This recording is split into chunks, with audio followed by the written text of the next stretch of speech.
माँ तू मंदिर पूजा करके आइलु जा सागु मिश्री भिजई दे चकटी खाईदबु। बो बड़ बापा और मझिया बापा को डाकुना से माने भी व्यवस्था करिसंदी आमे समस्त मिसिकी खाइबु। तू जा म खाइबु ताको कथा काई चिंता करछु। हौ बो मु जाउची खाइदेबी।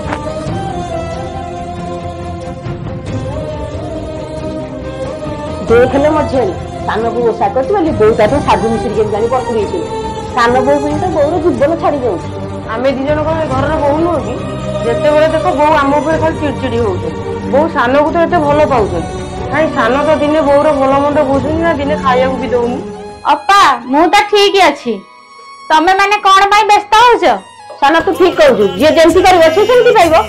हां बा आमे बोउ को कथा भी धरिबा कथा नुए आमे तीन जांग मन एक रहिले आम परिवार सब बळे हस खुशी रे रहिबो। सबु सासु मानको मोर अनुरोध बहु मानक भितर पातर अंतर करंतु नाही।